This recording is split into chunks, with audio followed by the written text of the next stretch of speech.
Wana wa Mungu, wadogo kwa wakubwa, na wasalimia asubuhi ya leo. Hamjambo. Kwetu Kenya ni asubuhi.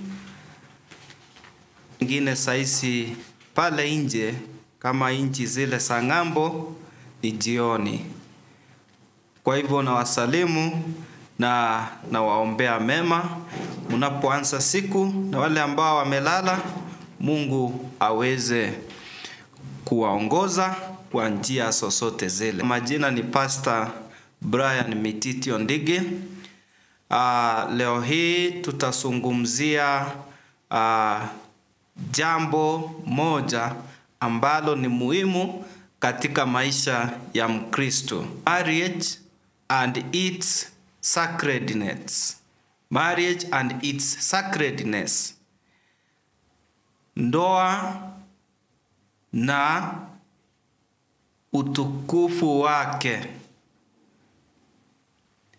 Hebu tuombe kwanza ili tuongee.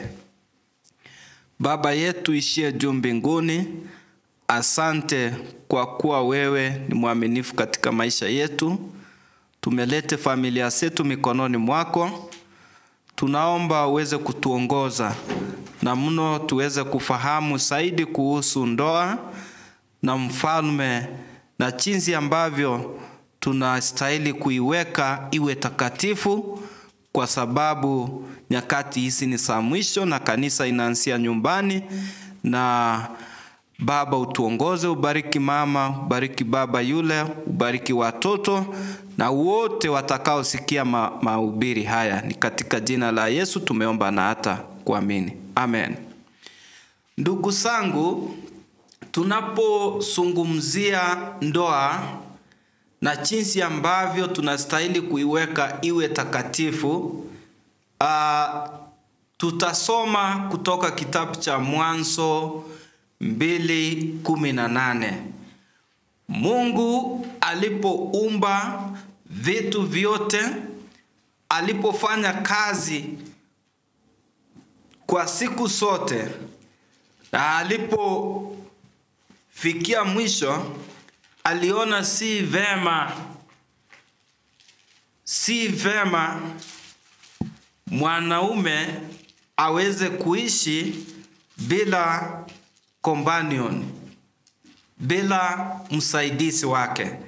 Ndiposa tunaposoma kitabu cha Mwanzo 2:18, Biblia inasema ya kwamba the Lord God said, "It is not good for the man to be alone.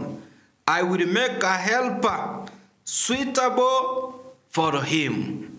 Kwa hivyo Mungu wetu ambaye aliumba kila kitu akaonelea vema ya kwamba ni vizuri aweze kuumba mke awe msaidizi wa Adamu. Kwa hivyo ndoa ya kwanza kabisa inaanzia hapa, wapenzi wasikilizaji. Kwa hivyo ndoa ni kitu ambacho ni cha muhimu. Kwa hivyo ndoa hii ndiyo itawezesha hata uzao uweze kuonekana, hata matunda yaweze kuonekana kwa kupata watoto. Kumbuka, watoto ni mibaraka kutoka Bwana, na Mungu ana wakati wake wa kutunuku na kubariki kila mmoja. Kwa hivyo hebu tusikize kile ambacho Madam Ruth tusomea kutoka kitabu cha Zaburi 127 1 hadi 3. Tusikie nini kile ambacho Biblia inasema kuhusu familia zetu. Na hakika kuna mahali ambapo imetaja ya kwamba watoto ni mibaraka. Psalm 127 verse 1 to 3. Inasemaje? Neno la Mungu linasoma hivi. Mwenyezi Mungu asipoijenga nyumba, waijengao wanajisumbua bure. Mwenyezi Mungu asipoulinda mji, wanaoulinda wanakesha bure. Amen. Wanajisumbua bure kuamka mapema asubuhi na kuchelewa kwenda kupumzika jioni. Mjipatie chakula kwa jasho lenu. Mungu awaruzuku walio wake hata walalapo. Watoto ni riziki kutoka kwa Mwenyezi Mungu, watoto ni tuzo lake kwetu sisi. Amen. Asante sana Madam Ruth. Kwa hivyo wana wa Mungu, mmesikiliza jinsi ambavyo namna ambavyo Biblia imesema ya kwamba watoto ni tuzo kutoka Bwana. Mbona mwanaume anaacha wazazi wake ili aweze kuambatana na mkewe ili waweze kuendeleza kisasi, ili waweze kuunda familia ambayo itamtanguliza Bwana? Kwa sababu umesikia tumesoma hilo fungu kutoka Zaburi 127 verse 1. Mesema ya kwamba Mungu ndiye anayestahili kuongoza katika familia. Mungu ndiye anayestahili kuwa msingi katika familia zetu. Na mibaraka hii yote tunayohitaji wana wa Mungu tutaipokea, na Mungu wetu atatukirimia hizo baraka. Kwa hivyo tuendelee kuomba na tumtangulize Mungu katika familia zetu, na hakika tutafaulu. Kwa hivyo tuwe watu ambao wanaomba na tuheshimu ndoa. Ndoa siku hizi watu wengi wameifanya kama msaa. Watu wengi wameebukana na yale ambayo yanasema katika Biblia, wametengeza mambo yao yanayowafaa. Ndiposo unapata mwanaume mwenye ndefu kama mimi anaenda eti anatafuta mwanaume ili wakae na yeye, ili hata wafanye harusi naye. Kwa hivyo watu wamepotoka. Unapata mwanamke anaenda na mwanamke. Unapata mwanaume anaenda na minyama, anaenda na ng'ombe, anaenda na kondoo. Kwa hivyo mvua ilianza kutunyeshea wapi wana wa Mungu? Kwa hivyo turejelee Biblia na tufanye kile ambacho kinachohitajikana. Kwa hivyo kile ambacho tunachostahili kujua kutoka Biblia wakati huu, asubuhi ya leo, usiku wa leo, tunastahili kufahamu ya kwamba ndoa ni takatifu. Unaposoma kitabu cha Hebrews, hicho ndicho tutakachosoma pia. Vile vile tusikie jinsi ambavyo Mungu anasema kuhusu ndoa. Hebrews chapter 13 verse 2 downwards. Alafu nitakwambia mahali ambapo tutafikia. Biblia inasema aje? Endelea. Ndoa iheshimiwe na watu wote. Ndoa iheshimiwe na watu wote. Na wenye ndoa wawe waaminifu. Na wenye ndoa wawe waaminifu kwa wenzi wao. Maana Mungu atahukumu wazinzi na washerati. Fungu 5. Inasoma hivi: maisha yenu sitawaliwe na tamaa ya kupenda fedha. Amina. Na muridhike na mlivyo navyo. Amen. Kwa kuwa yeye mwenyewe amesema. Amina. Kwa hivyo wana wa Mungu, mmesikiza kile ambacho Madam Ruth amesoma. Katika Waebrania Hebrews 13 verse 4, Biblia imesema ya kwamba marriage should be honored by all, and the marriage bed kept pure. For God will charge the adulterer and all the sexually immoral. Kwa hivyo hatustahili kucheza na ndoa.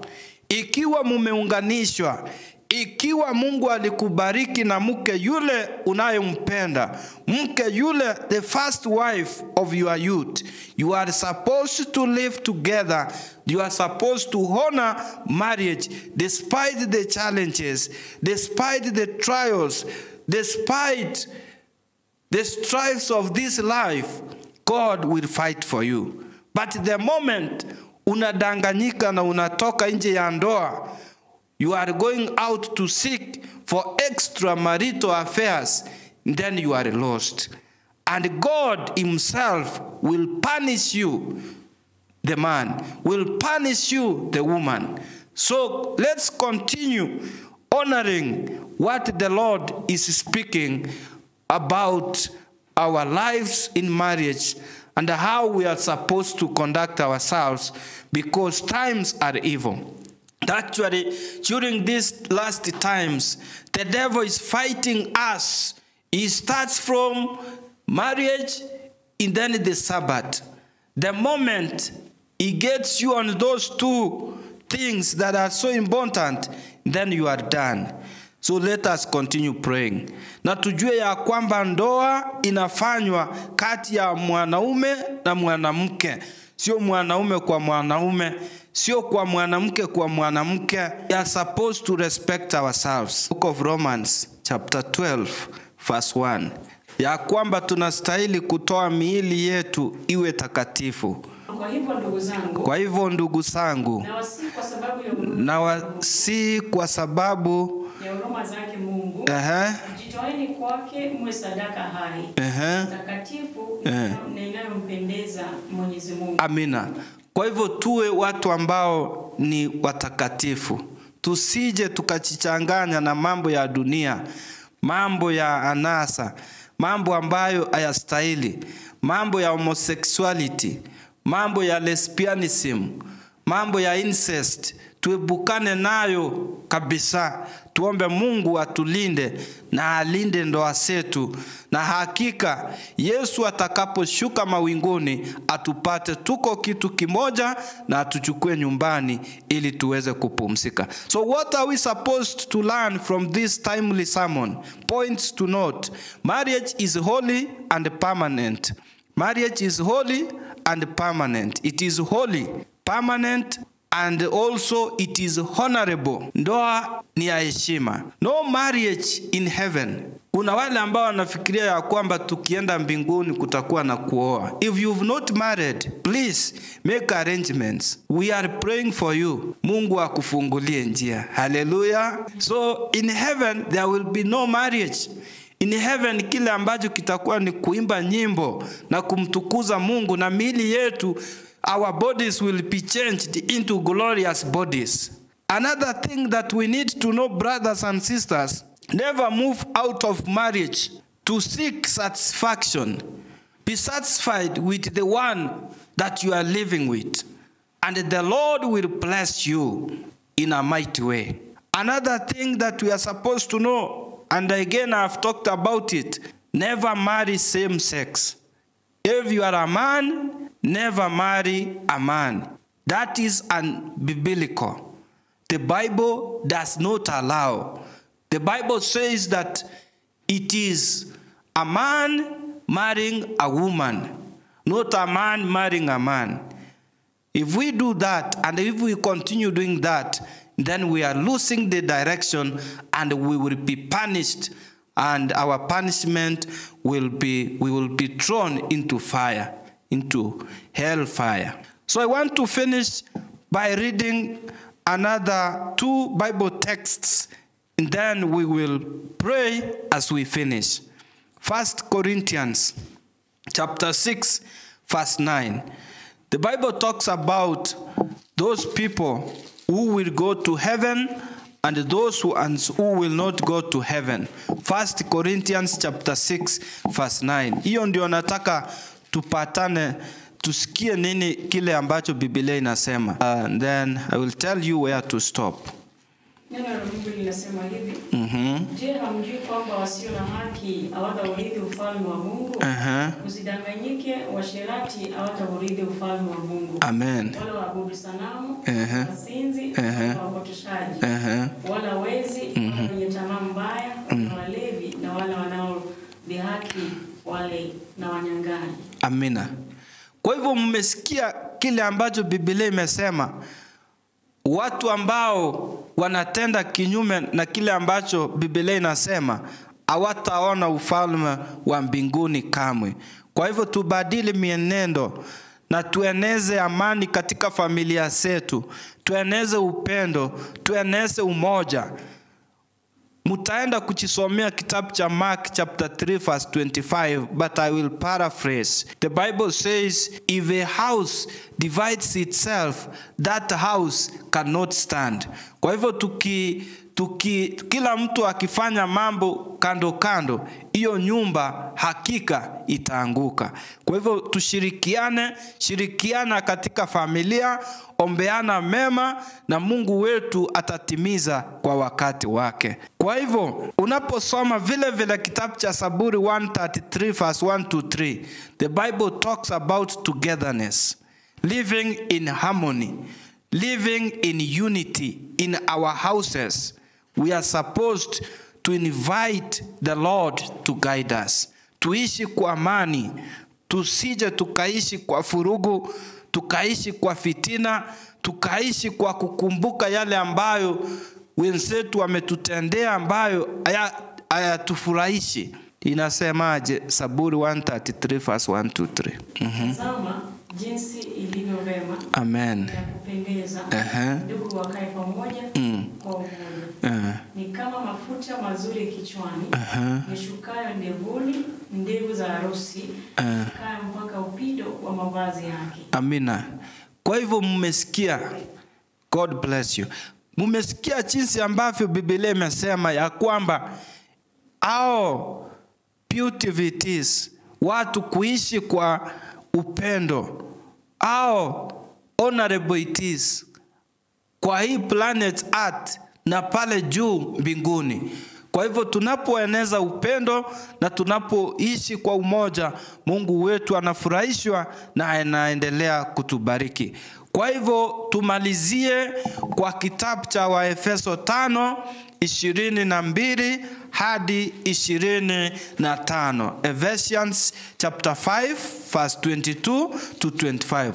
There we have been given instructions as men and women how we are supposed to live in our families. So kila mmoja amepewa jukumu lake, kile ambacho anachostahili kufanya. Hebu sasa tusikilize kile ambacho Biblia inasema katika Waefeso 5:22. Nasema, wake watiini waume zenu, muwatii waume zenu mnavyotii Bwana, kwa maana mume ni kichwa cha mke, kama vile Kristo alivyo kichwa cha kanisa, ambalo ni mwili wake, naye mwenyewe ni mwokozi wa kanisa. Basi kama vile kanisa linavyomtii Kristo, vivyo hivyo na wake pia wanapaswa kuwatii waume zao kila jambo. Amina. Kwa hivyo that one we cannot work without it. It is biblical. Let us pray for God to fulfill it in our lives. Because when we go against that, then we are messing up and we will end up breaking our marriages. So Mungu awabariki na mno zaidi tumtangulize kwa familia zetu na kwa ndoa zetu ili tuendelee na maisha mema, na hakika Yesu atakaposhuka, kwa sababu hivi karibuni atakuja.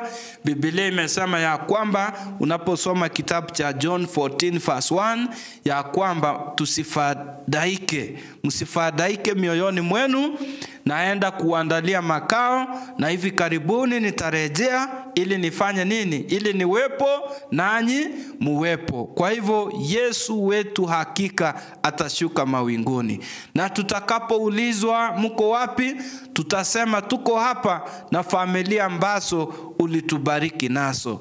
Mahali ambapo mvua ilikuwa imetunyeshea, tunaomba Mungu atusamee, alete urejesho katika ndoa za kila mmoja, alete uhusiano mwema katika ndoa ambazo siko karibu kukatika, ili watu waendelee kuishi pamoja.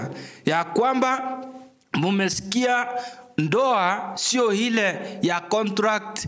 Leo mko na huyu, kesho mko na Wanjiku, kesho uko na Wairimu, kesho uko na so and so. Ndoa, marriage is permanent. and it is monogamous. It is one wife, one man. That is what we are supposed to know as Christians. So may the Lord bless all of us. May the Lord bless all of us and guide us towards the right direction, that we may continue praising him from our houses as the small church before we go to congregate with others. May God bless all husbands and wives who have listened to this message, and each and everyone who has listened to this message. God bless you all and prepare you for the second coming of Jesus Christ. Hallelujah. Let us pray.